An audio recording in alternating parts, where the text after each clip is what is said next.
Henry VIII. Now I wonder how that came about. Well, we know it's a Ford. Where's the owner? Here he is. What's your name, sir? Stuart Edwards. Stuart Edwards. You're the Stuart. How'd this thing come about? I haven't seen a vehicle like this before. Well, it's the 8th car of its type. It was manufactured by a guy called Dick Vermeulen, who lives at Karoi on the hinterland from Noosa Head. And he takes about 3 weeks to build one. Only 3 weeks?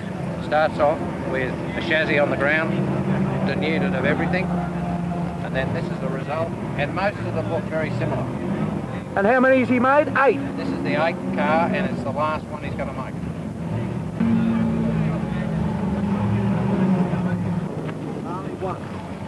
What's its main feature, this machine? Simplicity? Simplicity. It's very fast.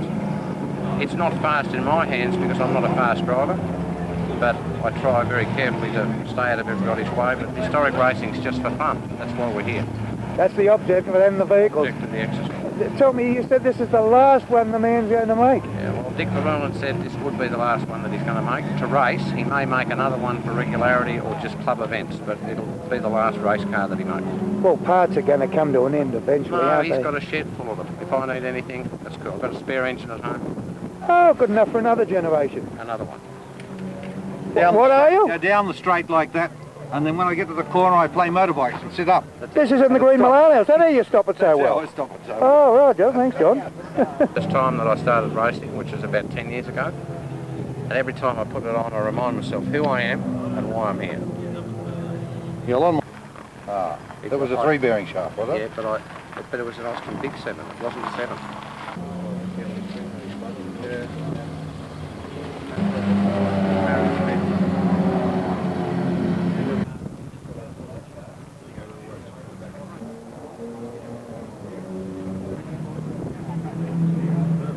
This would have to be the owner. What do we call, what's your nickname? Hermit the Frog, the Green Frog. Not How really. long have you had that wonderful machine? Oh, about 7 years. How many? 7? It's far older than that. It's actually, I bet you it was made on my birthday in 1933. You could be right. He said the gasket's all right, just got to find someone with... I haven't. Oh, he'll have some up there. He said he's got some here. Tell me, as far as you know, was that car just built for fun, or when they built it in 33, do you think they did the race? It's a copy of a 1931 C-type. 1931 C-type. Yeah, which was built for racing. So that was built as a copy of a race car. It's built as an exact copy of a race car, built in 1931. Well, I'll be blowed. A Samson, now this has been mentioned in dispatch on many an occasion. Hang on. Yeah, that's it. The proud owner. Now, how long have you had it, and what is it actually? Is it reputation? 1927 Samson, San Sebastian. 1927. First in booklet in 1927. The engine was in a car that held the lap speed record in Brooklyn at 114 miles per hour. 114 miles per hour. Yes. Which Back equates... in 26, 27. Oh God, that equates to in Ks as people understand of the day. The youngies, that is, at there are hundreds, 160. That's over 200 clicks. Yes. That was when we had proper speeds, not like kilometres today. It's too modern for these old cars. Yeah, a ton is still a ton and always will be. Yes. But at that sort of speed, how did you stop it? You don't stop cars. French cars haven't got brakes. You drive them with the power.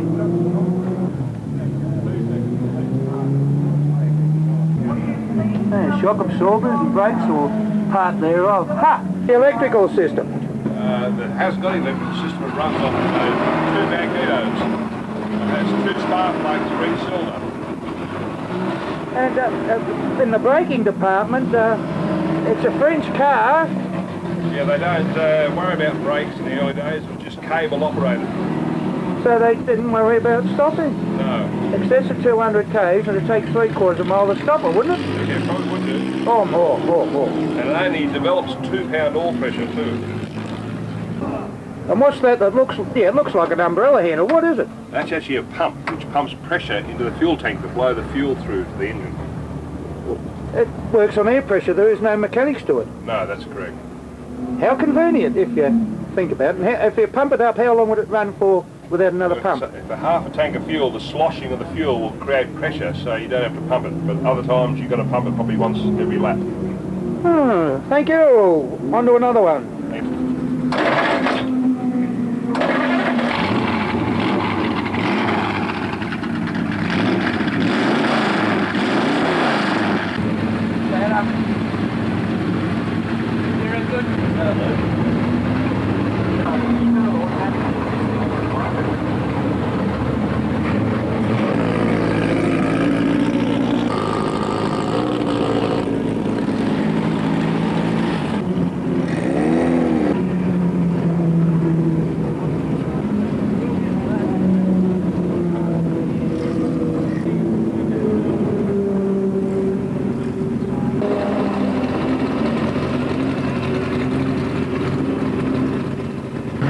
Peter bloody Anderson, how are you, mate? And One Wheel, how are you?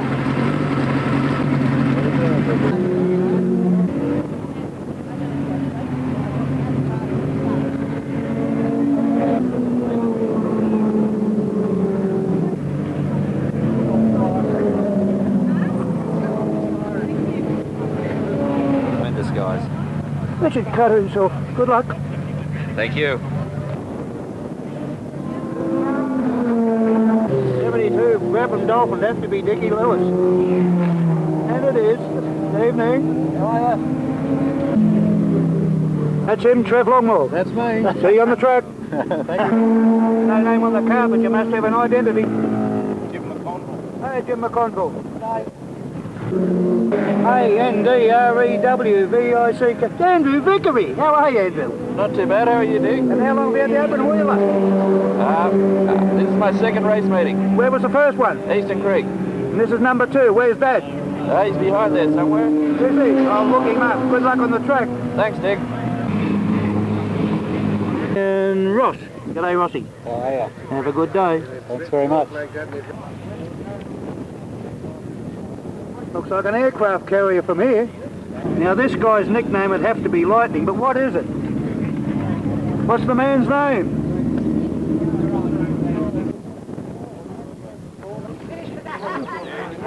Be pretty rugged without it. I reckon you'll be sitting here frying.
Give me that again.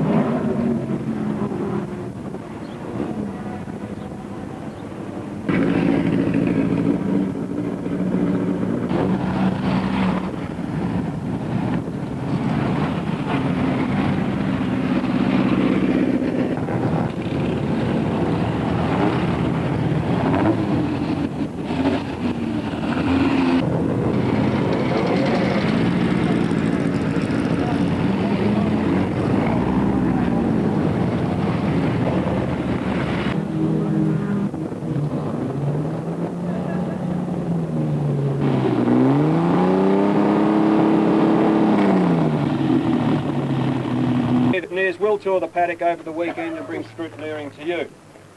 Noise levels, already an issue here at this meeting. You will be contacted should you exceed the acceptable level. You will need to come down there and wait on the left-hand side.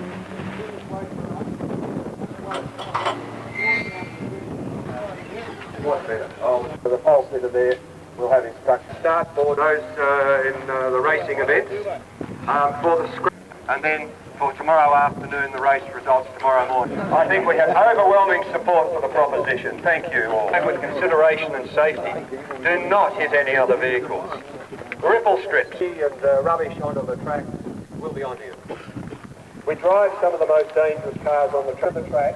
You must not impede or interfere with international license endorsement. You need to see the stewards and then...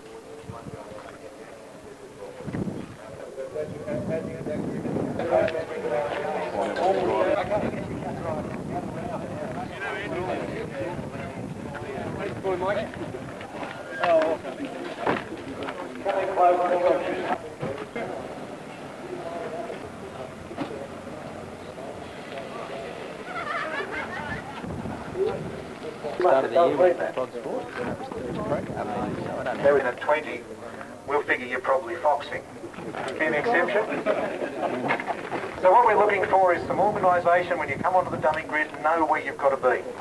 That'll make it simple. You'll drive out. Obviously the fast cars aren't going to get a warm-up lap. You'll be basically driving to position 7 there and stopping. That's it. Next we'll start you at the flag points because they obviously don't have an Australian flag. There'll be an Australian flag at the start-finish line. They'll be ready for you tomorrow morning when you come here. Hopefully they'll be where you're supposed to be. Correct. Watch out from the corners, please. If you're in JK and L particularly, but even in some of the other groups, the fact very much. could just get Charles to do a piece of paper. Yes. Flag point 2. Flag point 3.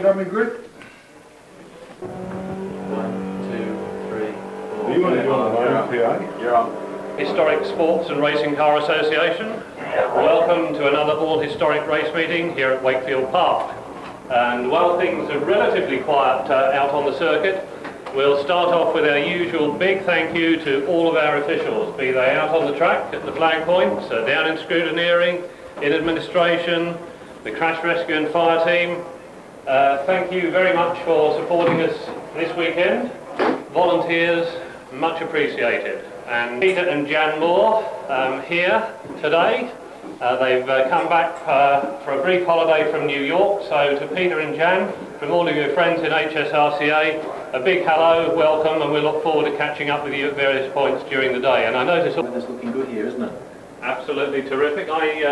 I rang home half an hour ago and was told they'd had a big storm up there, but it had cleared up, and hopefully if the storm stays somewhere near Cindy and leaves us alone for the whole weekend, I think we'll be very fortunate with us to talk about what's on the go. Scott, for this particular event, Event 1, which is JWF Industries Commemorative Regularity, Andrew Cleaver's purchased that car, and much of the Valiant motor, the chassis was 2 inches longer, and then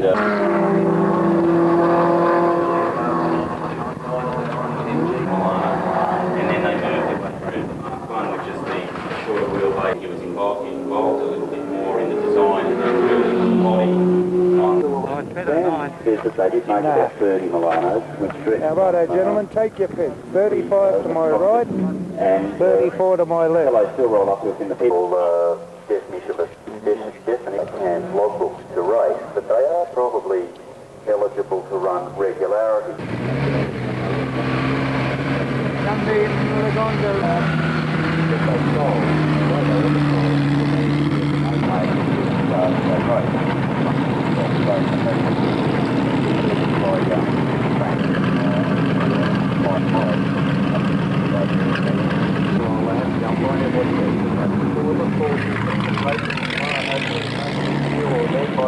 Morgan +8, and a notable absence this weekend in the dark green Morgan Super Sport.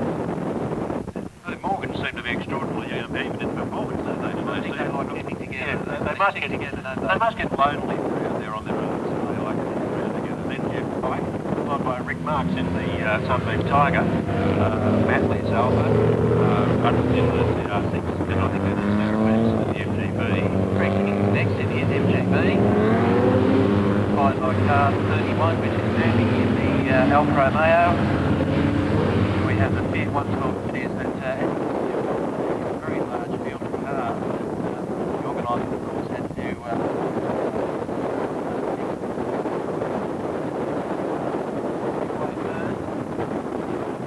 down. And it's Spencer Martin makes a great start. Great start by Spencer Martin. In fact, spun through it. The jump initially in front of Peter Lang, tries to move over and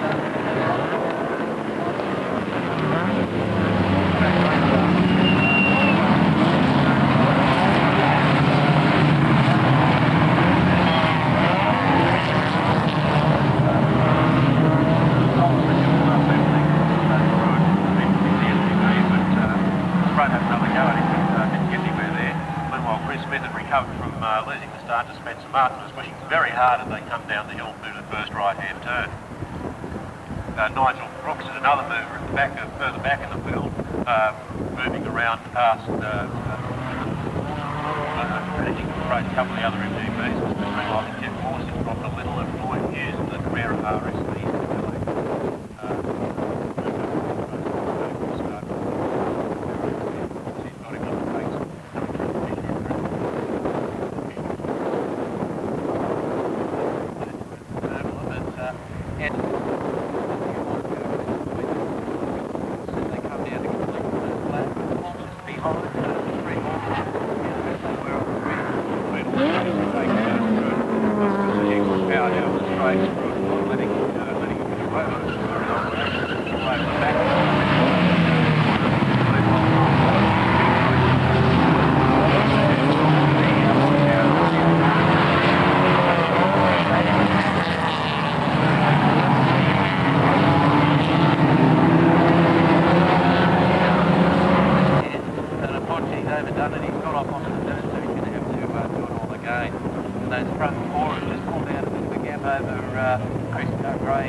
Past Rutledge, Darren actually lost a little bit of pace and allowed Jeff Ford to the outside of me, giving it away at all.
certainly he's fallen off the pace from where he was.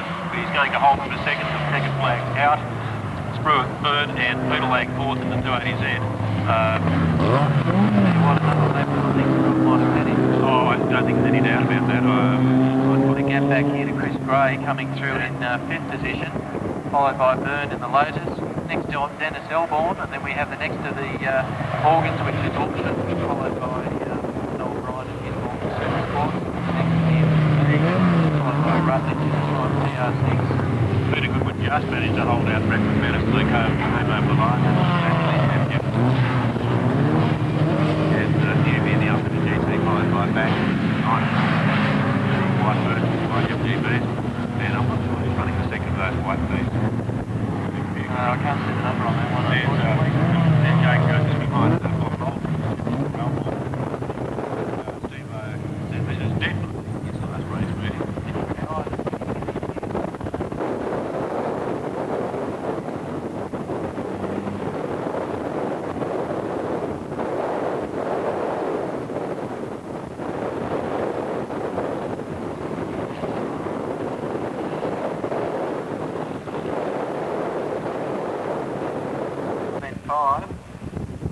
On pole position we have car 71, which is David Reed in the Crowfoot Holden. In fact, we've seen it being driven by Cameron Warner, who came second in the Review Series in Falcon on the J-type supercharged car, late 27cc engine. Australian pedals and the race cars of the 50s. The way they go. Car 71 Reed gets a great start. Richard Lawley is in the curve his way. But he gets hold by David Reed and will go back around the back.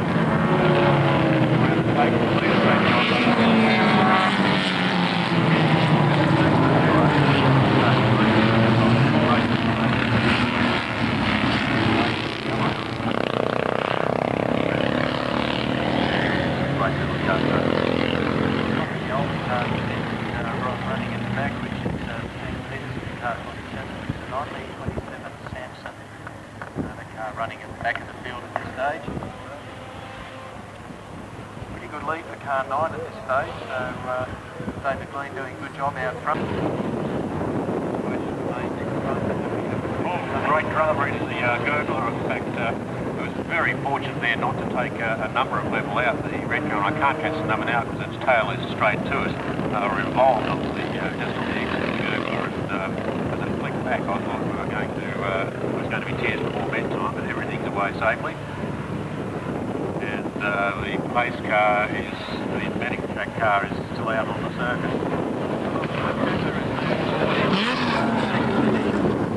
That's car number 1. Car number 1.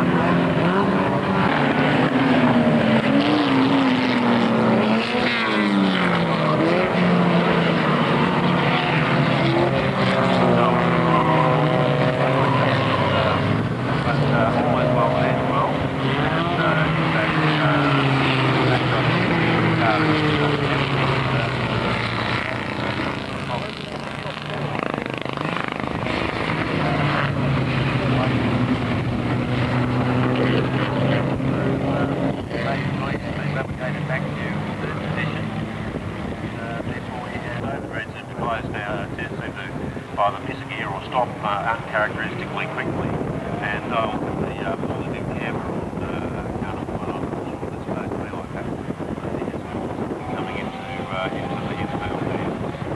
Anyway, well done.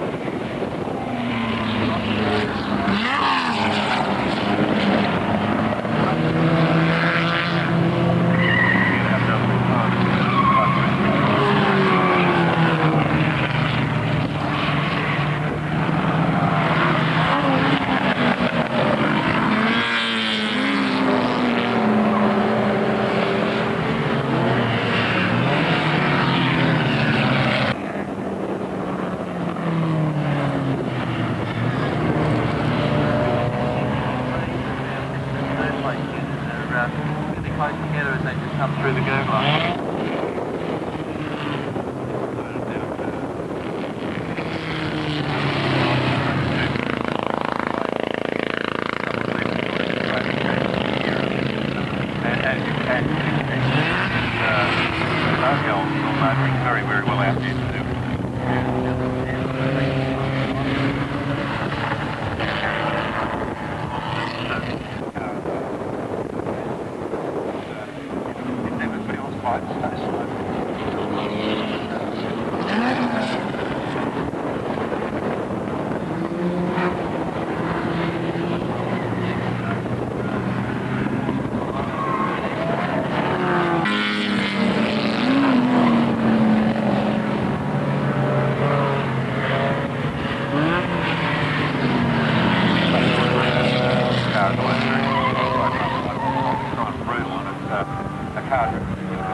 Les Wright's beasts came up to me and said, I think I've got to a stage where I actually prefer driving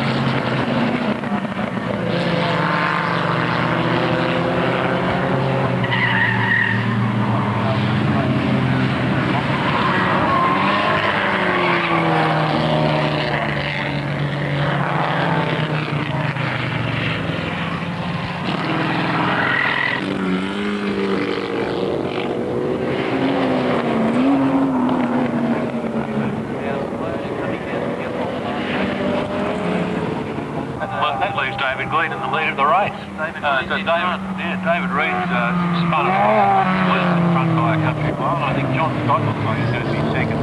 Car 7's going to be third, and that was a great shame because Reed had that absolutely sewn up.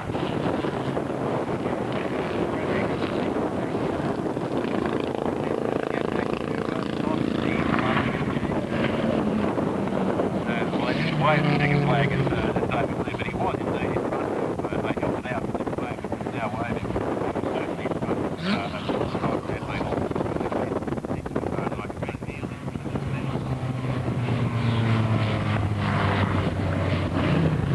Next flag through to car 42. It's one of my favourite cars in the field. I think it's a really beautiful car.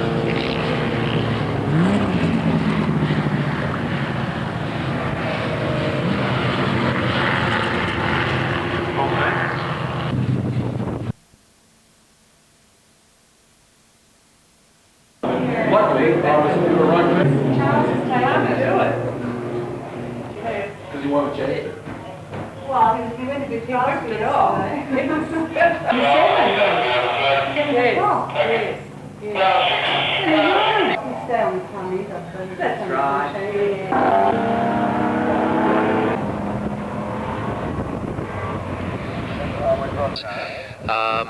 From the events yesterday, the cars will be gridded according to the fastest car at the rear of the field, and first time, in the Porsche 911S. Next, Darren Hodgson in his MGB, Steve Thomas in an MGB, Lloyd Hughes in the bright yellow Porsche 911 Carrera RS, and then we have Ian Nelson in an MGB. Next is Bob Roundtree, who had a couple of problems yesterday with the suspension and a couple of other issues in his MG Midget. Next is John Stevens in his MGB, that's car number 62. We have Ben Crimp next in Porsche 928, that's the first time we've seen that car. Then we have Bob Bolter in the Sunbeam Alpine. Now, of course, these cars that I'm reading out, this is the slower cars working through to the fastest cars that will be at the back of the field. Next is Marcus, followed by Mark Olchin in another Morgan. Jeff Pike laying in the Datsun 280Z. Either laying in the 280Z last of the So something different this time. You'll see the cars are actually formed up around the track, which is not the way things have been done in the past, and you can see they're defined in the various groups, and they're away, and it's John Ingham, the Porsche, and the back markers who really just go straight through the field off the start. So that's he was fourth out of those four, and he's now first. So he's heading off up the hill. Bit of a delay. And it's very, very close, a group of 8 or 9 cars, mostly MGs, plus a Sunbeam Alpine and a yellow 240Z. Lloyd Hughes was in front of that group in the RS, and again, the weight over the rear wheels of the Porsche got away to a terrific start. Bit of a delay for the cars that were right at the back for some reason. The leaders left and they were seconds later than the other cars. So you'll see that the cars right at the back, they're the quickest cars. And Spencer Martin in car number 88, closing in very quickly as you would expect on Brett McManus's car. And the departure from the tarmac. John Stevens' car, it looks like, car number 62, the MGB. So he's had a problem. He's moved well out of harm's way up the top of the track. It's not a major one for John. This is his last weekend racing. He's not planning to renew his completed his first lap and heading up the hill, so he's leading at this stage, followed by the two Alphas that ran nose to tail yesterday in their event, having a duel as they head up the hill. Rod Batchford in 2 MGBs in a Fiat. Now fastest car, Spencer Martin still ahead of Chris Smith. Chris Smith has found that Brett McManus was a bit difficult to get around as the cornering power of his midget kept him in front for a short time. They've now moved past and Peter Lang a little bit further back than I might have expected, John, at the back of the field at this stage in his Datsun 280Z.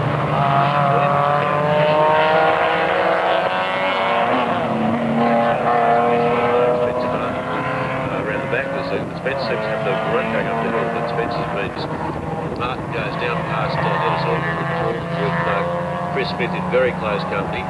The Spencer Martin car actually has a little more grunt, although I have to say he got a better run onto the straight that time. Big lock up at the end of the straight from Rick Marks as he's trying to keep up with Noel Bryan's Morgan Supersports. Noel Bryan seems to be able to pull away as they go up the hill, and a little while ago Ron Bashford had a bit of a moment at the end of the straight, a wiggle there when Jeff Morse came past. Might have surprised him a bit coming past on the inside under brakes at the end of the straight. Jeff Morse is going very well in that car this weekend. Got involved in a bit of argy-bargy going up the hill in lap 1 yesterday. We got on the door of the white 911. Interesting car, that 928 Porsche, isn't it? First time we've seen that this weekend. I would think it'd be the first Porsche 928 to be historic in Australia. Great to see. But, now Mark Alton's going to have a go down the right-hand side as they go into turn into the straight. Head up the hill, but King talking about momentarily, but Mark Alton over the power. Spencer Martin running very quickly, and Chris Smith still managed to hang back. So the Porsche of John Ingham has managed to maintain the position at the front of the pack. Second is it's Lloyd Hughes, the Carrera RS. Lloyd Hughes, if that, unless he's been lapped at this stage of the track, he's the second car. Next is Bob Roundtree, followed by Bob Thomas in his MGB. Next we've got the two previously dueling Alfetta GTVs.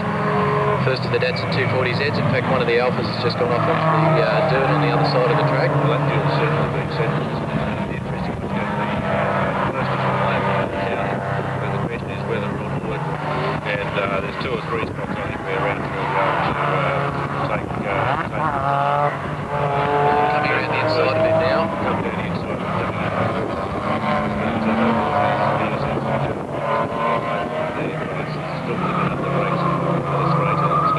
Making a duo for the Porsches, because it looks like Bob Roundtree's not going to be able to get past the yellow car. So Lloyd Hughes will be happy with second place in this event, followed by Bob Roundtree and closely followed by car 32, which is Bob Thomas. Bob Thomas has had a good run there. The first of the Alfettas to come home is car 29. See further back, we're looking at the two Porsches that came off the back of the pack, and you can see them. 7-1 and 6. That was the Datsun 240Z of Mark Lascelles in his first weekend in Grebet. So he'd be quite happy with the 6th place in the handicap, I suspect. So the two Porsches, Spencer Martin still in front of Chris Smith, although Chris Smith's right on his tail as they come down the straight. And we can see the two Morgans also coming down. Mark Holchin's car just being rounded up by Dennis Elborn as they come across the line, so Dennis would be happy with that. Next is Chris Gray, followed by Brent McManus. Just behind him, Rick Marks in the Sunbeam Tiger, followed by Datsun 280 of Peter Lang. Straight. He's going across in car number 85. That's the 1957 Lotus 11 Le Mans. Good looking car there. 44 just went through. That was the Lasos that we mentioned, with Brenda Hunter driving that.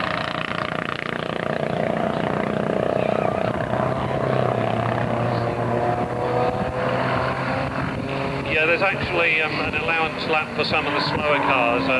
John Young just asking the question up here, so that's also built into the system. As always, handicapping is an absolute nightmare. Anyone who's ever tried to handicap, and I know John and Steve were talking about it in previous race, some days it works certainly. Cars has gone off in the sands of trap, just coming back onto the track. At the end of the straight that has recovered the situation, and we've got 2 more up the top of Mount Samuels. Across the start-finish line there. Yeah, we can't quite work out from here. Would that be the...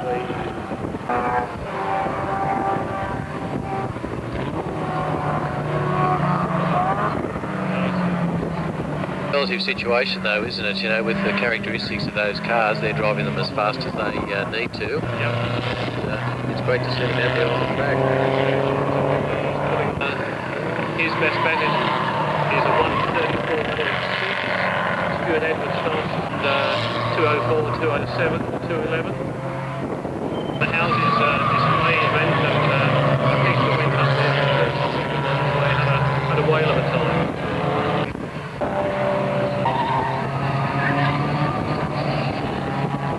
I can give you lap times again. So we're still looking the order of the 120, 122 for the fastest, previously 119.64. So you can see what happens as people come off the standing lap to get into the full lap at racing speeds.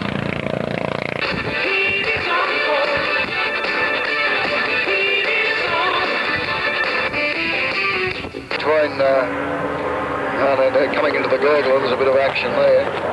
Okay, well look, just in the right hand at the end of the straight again. Hamilton pushing very hard, and that last lap Cam did a 109.26, as against Tilly's 109.59. So serious intent at the front of the field. Cam looking for a way through on the inside up the top of Mount Samuels. Went in too deep, has to back off a little bit. Still they come down the hill. Again, we'll see what happens in the braking area for that tight left track. Looking for it, no, sits right up underneath the tail there, so serious intent at the front there, Dominic. Yeah, they're certainly much closer than they've been in the previous two races. It just seems to have a little edge there. But Cam's certainly keeping him very honest. Okay, well, we've had the last lap board out, so this is it as they come down to the line this time round. Oh, Cam Warner's come unstuck. Cam Warner just, Tilly, after all of that, comes through for a comfortable win. But a terrific dice out the front there. Rod State right out on the dirt on the exit from the right-hander onto the straight, so drops back from Lustry there after trying very, very hard. Yeah, so we've had Peter O'Brien come in third, followed by Lustry, and then Rod State, first 5 places, and Daniel Sugden in 6th, the first of the Toronto, so Daniel's won that class, followed by Vince Macri, then Bob Cox, Steve Land, and Foley and Chris Stewart. So Chris Stewart came up a long way from his start from the rear of the grid. He's someone to watch in the future. One of the things we should say, Dominic, is Chris Stewart's fastest lap was actually a 109.87. So in fastest lap times, that puts him in 4th position relative to Tilly, Warner and O'Brien, all of them being under the 110. Oh, he'll search race. Here's Steve and John. Just coming out onto the circuit now for this event, which is 11 laps, and interested to see how the Porsches go at the head of the field. They've got Spud Spruitt in the MGB behind them, but Spencer Martin has had to measure in a contest between those two. Next on the grid is Peter Lang in his Datsun 280Z, followed by Chris Gray in the Datsun 240Z, and then we have a little Lotus behind him, followed by Dennis Elborn, Mark Alchin in his Morgan, followed by Noel Bryan. So the trio of Morgans sticking together there, John.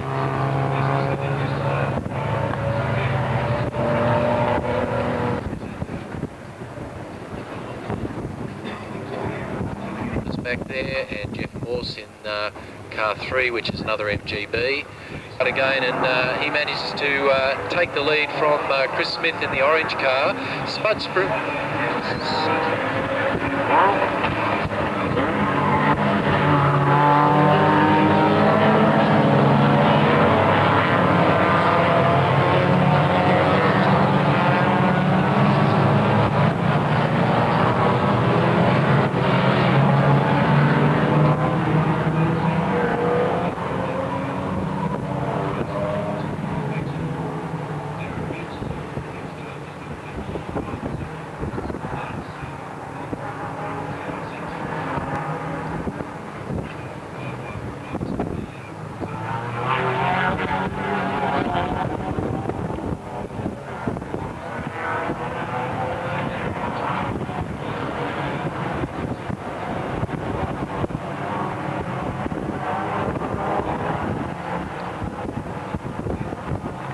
at the front of the field. We've still got the two Porsches in front. Great job by Spud Spruitt to be in third position and actually looking like he's going to reel in these two Porsches. I don't know how he's going to get past when he gets there, but considerable distance in front of Peter Lang.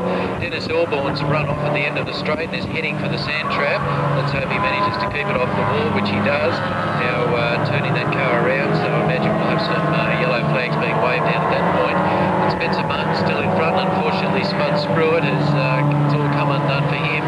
He's come off at the top of the circuit, allowed Peter Lang to come in front of him. So all the good work that he was doing in rounding up those Porsches has come to nil at this stage, so he's got it all to do again. Peter Lang in third place, and Spud manages to just keep in front of Chris Gray's Datsun 240Z. Plus Darren Williamson, the next of the MGBs, followed by Noel Bryan in the Morgan Supersports, Graham Rutledge, and then snapping at his tail is Brett McManus in his MG Midget. Fair set of a gap back then to Rick Marks, and actually he looks like he's going to be he was going to be rounded up by Greg King in car 45.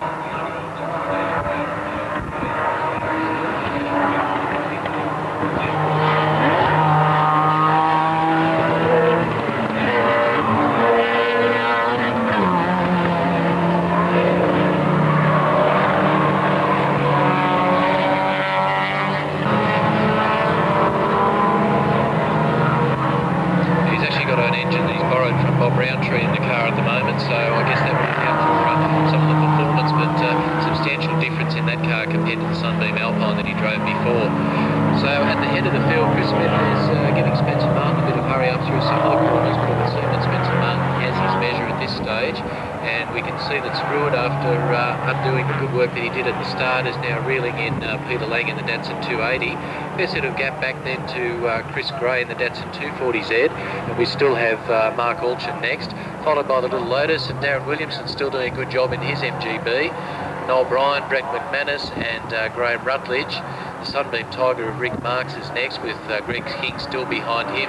Next is Jeff Morse, followed by yellow Porsche Lloyd Hughes having a bit of a lonely drive.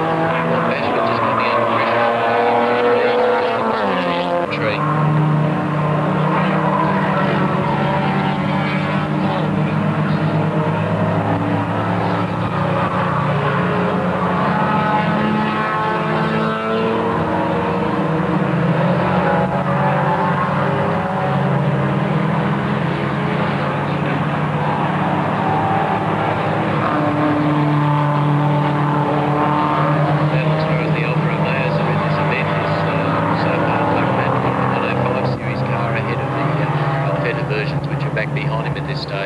Spud Spruitt's got a problem. He's got his hand in the air over the other side of the circuit there, so unfortunately he looks like he's got some sort of problem, although he looks like he's continuing on.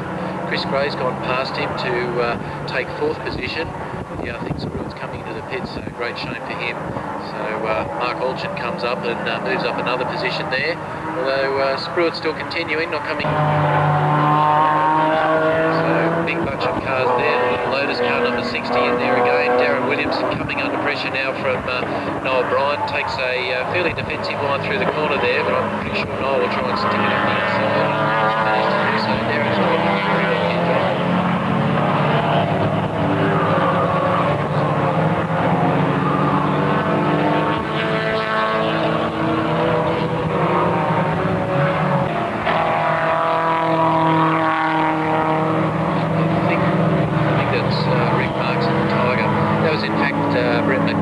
Roundtree's a bit further down the pack at the moment, and I think he's just gone past Bob Thomas's car. He's just coming down the hill now.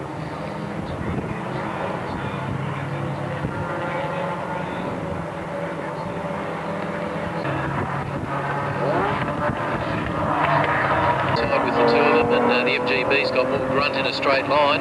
He's trying to round up the Lotus, but I don't think he's going to have much luck under braking and the handling through the corner here at the back. Is Greg King, and he's hotly pursued by Jeff Morse in car number 3.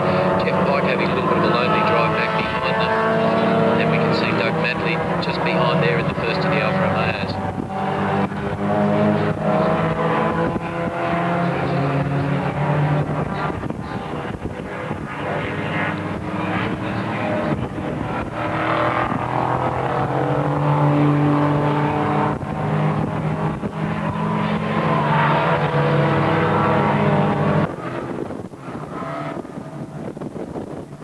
back we can see Peter Goodwin is behind Doug Matley's car, and Bob Thomas also moving through the field. Bob Roundtree, after problems yesterday, his car seems to be acquitting itself a lot better today as he drives up the hill. Ron Bashford right on the tail of Lloyd Hughes, Porsche 911. At the back we see the first of the Sunbeam Alpines.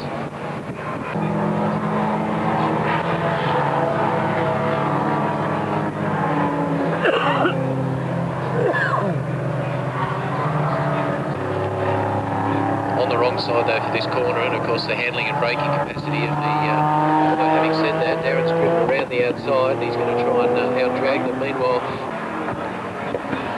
just didn't work for him. Graham Rutledge is keeping those two honest. He's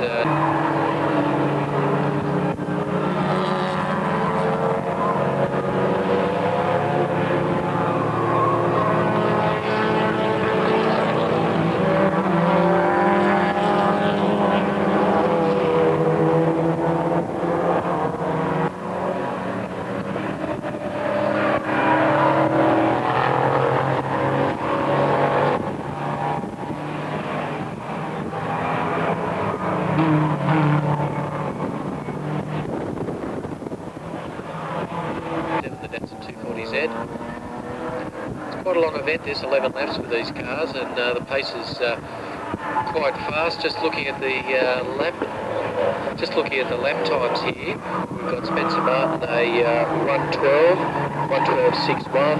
We've got Chris Smith with a 1:12, and then 2 seconds slower for Peter Lang.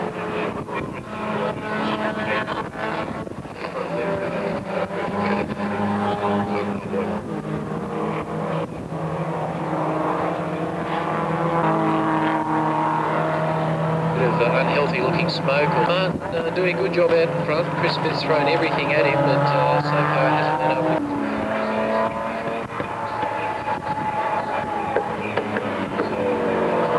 That's right.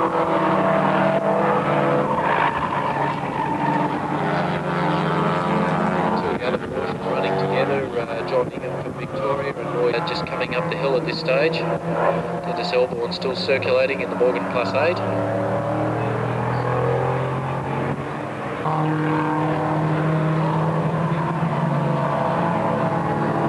The MGBs is still Darren Williams, and then next is Greg King in car 45, Jeff Morse next, followed by Jeff Pike, Graham Rutledge between those two.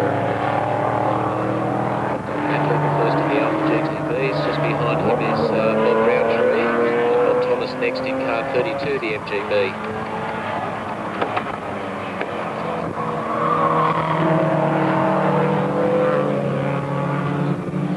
Luckily they're front hinged, those bonnets on the TR6s, so although it's moving around a bit, there's the danger of that opening up as it would if it's a rear hinged bonnet, which is the conventional approach for cars. Having had that happen before, a bit of volume there. I was not all that time. Oh, there you go. Having had a bonnet fly up like that in the past in an MGB, it's the most unnerving experience that's happened to me here at Wakefield. And we can see Chris Smith trying a last-ditch effort, trying to pull out of the slipstream, but Spencer Martin takes the win from Chris Smith in the two Porsches. Expecting Peter Lang to come through next in third place. Indeed, he's just coming down the straight now. Interesting, it was just as they came across the finish line, was John Stevens crossing the line after dropping out of this morning's MG race. John completing his afternoon, it'll be his last race altogether as he hangs up his helmet and retires the car after the all-MG race. So it's kind of appropriate, I think, an MG race for such a long time as Steve-O running today.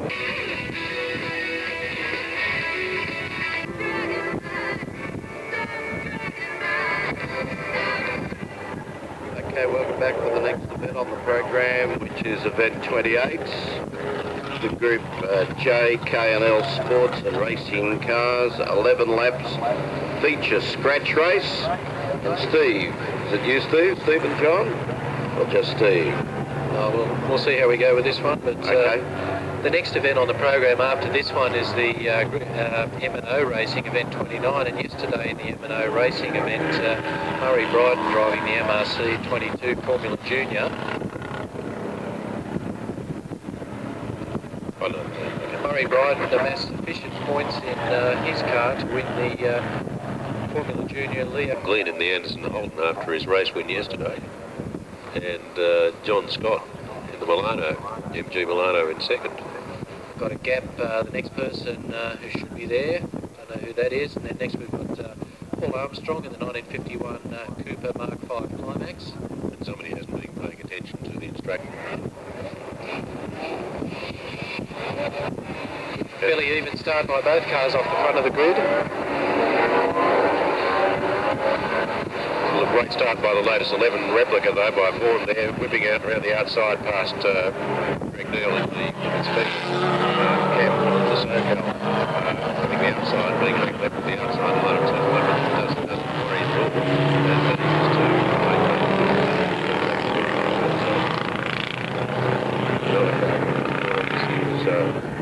he's having made a dozen cars almost, I think, well certainly about 8 cars since the start by the first half of this lap. And also Bruce Richardson in the little Nota had a sub-optimum run yesterday afternoon. Is heading down the hill and gathering up cars as he goes.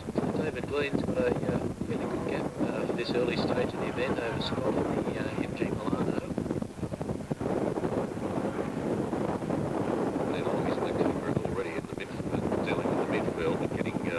Getting shafted as they came off the gurgler, now being stuck on the outside front of the back straight. And it's a case of you may be fast, but you've got to find a clean way around me into my line. And I think he's had a problem there. He sticks his hand in the air and he's off the race circuit. In fact, he may have even been nudged there. I think I'm not quite sure of that, but it was very, very close to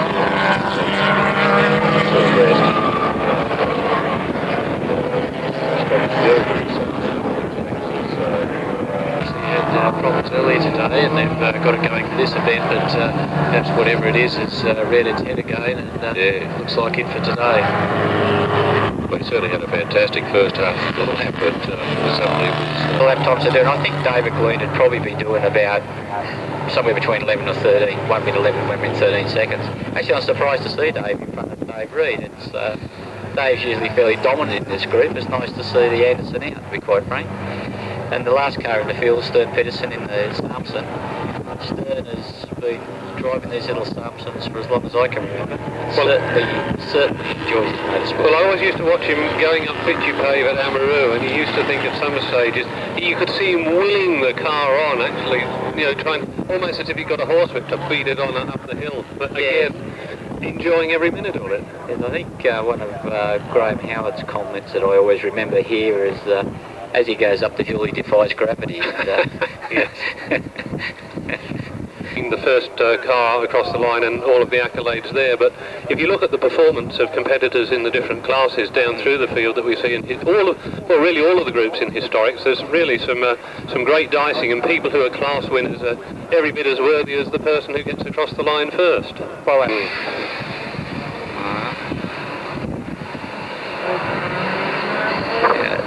David Gleen seems to that he'll be able to maintain his lead. I'm surprised that David Reed didn't make such a good start. The car usually goes quite well. But certainly, it's the status quo as it was previous to the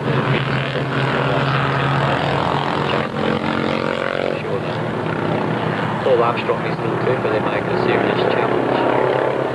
As they go over the top, it looks like he's challenging David Reed, which is a great effort. Drum brakes, obviously. Some are on mechanical brakes, as Stern Pedersen is. But the braking distances vary a great deal, depending on the weight. Driving a particular car right on the limits of its performance, then you're doing it very, very seriously. Well, when I was driving the Austin 7, I think it was described as terror in slow motion. Okay. All right, I think we might use that phrase again sometime, Carl. I mean, the other thing is just look at the width of some of the tyres on these cars.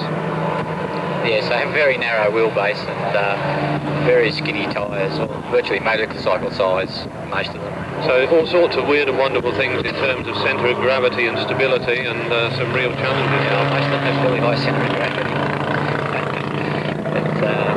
Those interesting combinations, quite a few flat top V8s, which were always very popular. They were long life, cheap, lots of power, and did the job. The SoCal has got an enormous history. Well, for those who don't know, Bruce Richardson is the Vice President of the HSRCA and does a fantastic job, as well as all the other members, keeping these race meetings up and running. And Bruce is so keen on the Notas, we made him race director for the January meeting to win for Nota. Guy Buckingham has been bought out by the club to Motorsport Park from England, where he lives now, to be part of that meeting. And how many Notas do you think we're likely to actually achieve at that race meeting, Carl? Having various configurations, but everybody with a Nota is working hard to get 0.85, and his fastest so far is 116.34, as against David Reed's 119.1. Yeah, 116's a good lap for that car. It's a little bit slower than I thought it would, but then again, I haven't been in that category for a while. Yeah, and 116 is that's a quick lap. Yeah, well, I guess the conditions aren't helping people at all either. These cars are being affected a lot more by the wind and everything else, and more streamlined. There he has a gear shift between his legs, which is quite an interesting position. Major, it's Mike Gunnell's old car. Well, John that time did a 127.4. Right, that one. And Stuart Edwards coming through. Yes, actually. Well, there you go. He's used to be at the back of the grid, now he's right halfway up it. Greg Neal going through there, and Greg Neal 0.65 is Greg's best, as against Campbell's best of 119.48. That'd be a pretty scary lap. Yes, I mean, I guess you'd feel pretty exposed and wondering just how much on the limit everything is. That's an interesting thing, actually. Pretty good.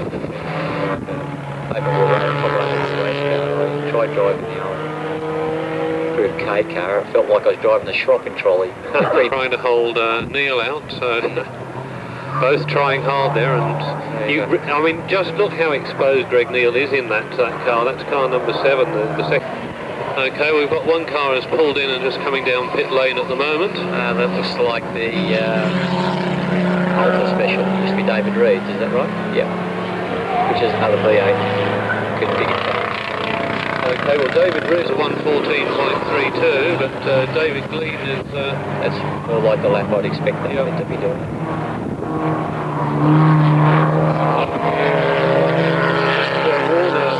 Neil battle is still taking place up the top of the hill there as they go across the top of Mount Samuels.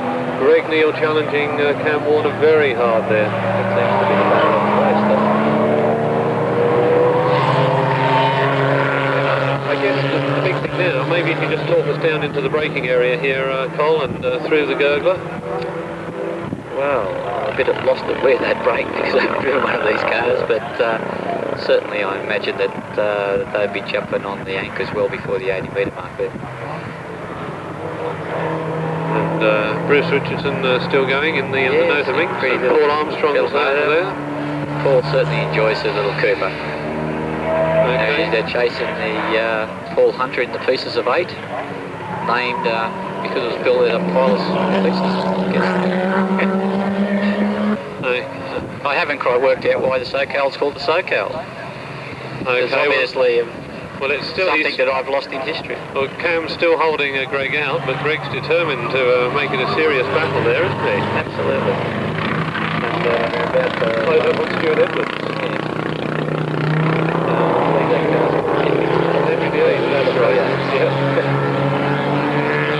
So hitting Cam, so that was very, very fortunate. The sad thing about these cars is that you know, some of them have taken to come through very shortly.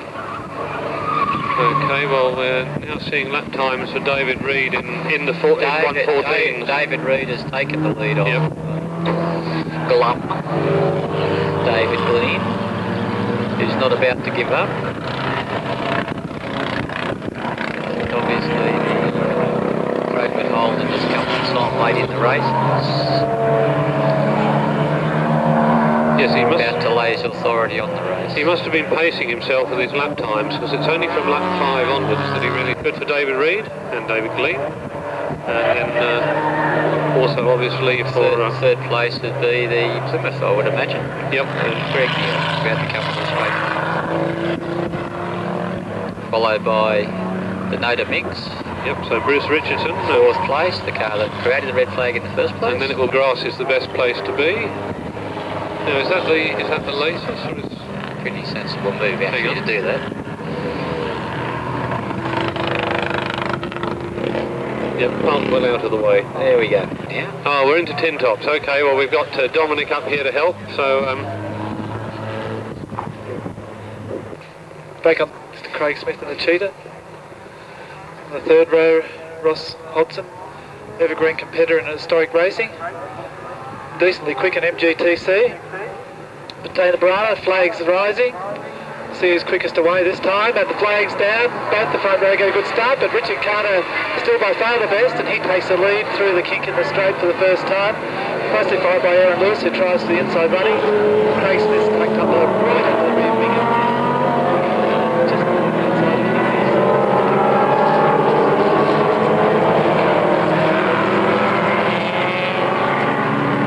Yes, well, you might just notice that Craig Smith just got noticed he went past the elephant. He's in hot pursuit of Richard Carter. I'd suggest that young Craig would really dearly love to beat Richard this afternoon, and I'm sure Richard would dearly love to keep him at bay. So we'll see how the race progresses there. But Aaron Lewis is not going to let him walk away with it. Probably find that Dick will drop back a little bit, but he drives disgustingly quick in that little twin cam Brabham. It's followed by Vivian King, who seems to be coming to grips now with the Galloway, which is a Group R car built by Harry Galloway. It's his first outing this weekend. So close to taking the outright lap record that we'll just have to wait and see if he gets it this afternoon.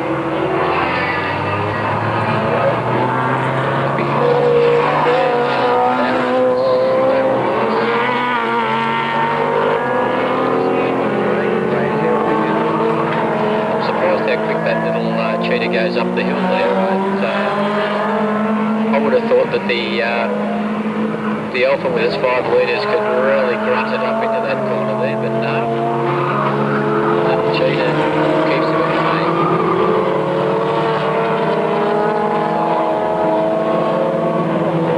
Richard Carter fairly comfortable now after starting out of boxing. Got a bit of a gap there. I can tell you this here, and we're looking at 60-second laps for the first 3 cars. The Cheetah, but the Cheetah's not going to be outdone. He goes back in under brakes on the corner and reclaims his position. What a great bit of advice. Now Aaron's going to try and out-drag him up the hill. Late lap record, I believe, for the circuit. Richard Carter set the new outright lap record in these windy conditions. He's good. Yeah, carving his way through them. Right, the previous outright lap record for this circuit, which includes any racing car, modern or historic, was 59.54 seconds for Michael Henderson. Richard Carter did a 59.31. So okay, the new outright lap record. Fantastic ride by Richard. Yes. Craig of the control tower. He's obviously driving that a lot better now than he did at the start of the weekend, and he's really the car going to be very quick in the future in that car. It's going to be another car to watch in Group. This Richard Carter in the March. First car in Group R Sport is Vivian King first in Group R Racing in 3rd place.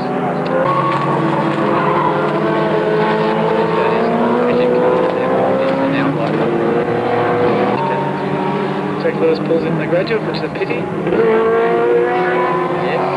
getting around. Mind you, Aaron's a very good driver, very considerate about the drivers, even though he's driving a very large car.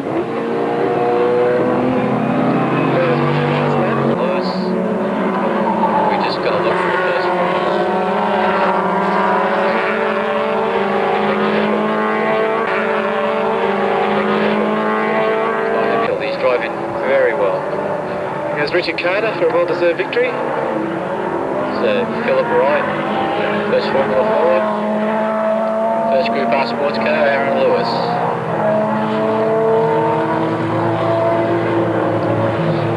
It's followed by the Formula 3 Ford. Now to Sports 2000.